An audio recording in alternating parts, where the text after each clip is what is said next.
ஒட்டுமொத்தமாக தமிழ் இசைத்துறைக்கு அண்ணன் சபேஷ் அவர்களுடைய இந்த அகால மரணம் என்பது ஒரு ஈடு செய்ய முடியாத ஒரு பேரிழப்பு. நான் மாணவ பருவத்திலே இந்த சென்னையிலே இசை நிகழ்ச்சிகள், கானா கச்சேரிகள் செய்த காலங்களிலே இருந்து எனக்கு இவரோடு ஒரு நட்பு உண்டு.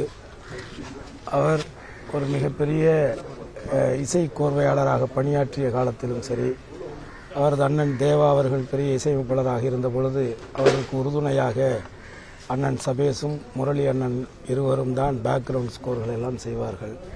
அந்த காலத்திலே இருந்து எனக்கு மிகவும் நெருங்கிய ஒரு சகோதரனாக, ஒரு நண்பனாக இருந்தவர். என் மீது, என்னுடைய வளர்ச்சியின் மீது மிகப்பெரிய அக்கறை உள்ளவர். எல்லோரையும் சமமாக மதிக்கக்கூடியவர். இன்னும் சொல்லப்போனால் இவர்கள் அண்ணன் தம்பிகள் 5 பேரையும் வைத்து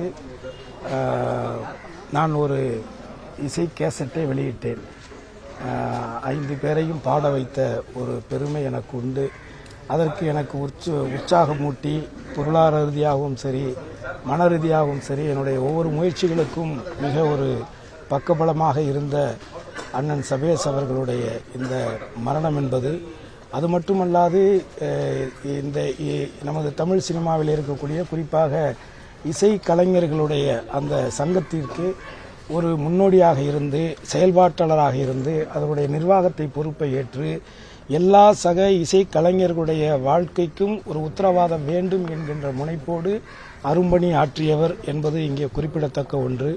அப்படிப்பட்ட ஒரு நல்ல இசை கலைஞரை தன் திறமையால், இசை ஞானத்தால் ஒட்டுமொத்த இந்த தமிழ் இசை உலகத்தில் இருக்கக்கூடிய அத்தனை பேருடைய கவனத்தையும் பெற்ற ஒரு பண்பாளரை இன்றைக்கு நான் மட்டுமல்ல, தமிழ் இசைத்துறை இழந்திருக்கிறது. அவரை இழந்து வாடக்கூடிய நமது இசை சங்க உறுப்பினர்கள் மட்டுமல்லாது, எங்களை போன்ற நண்பர்கள் மட்டுமல்லாது, அவர் குடும்பத்தாருக்கும் என்னுடைய ஆழ்ந்த இரங்கலையும், அந்த நல்ல ஆத்மா இறையடி சாந்தியடைய எல்லாம் அல்ல இறைவனை நான் வேண்டுகிறேன். செய்திகளை உடனுக்குடனும் துல்லியமாகவும் தெரிந்து கொள்ள சப்ஸ்கிரைப் பண்ணுங்க.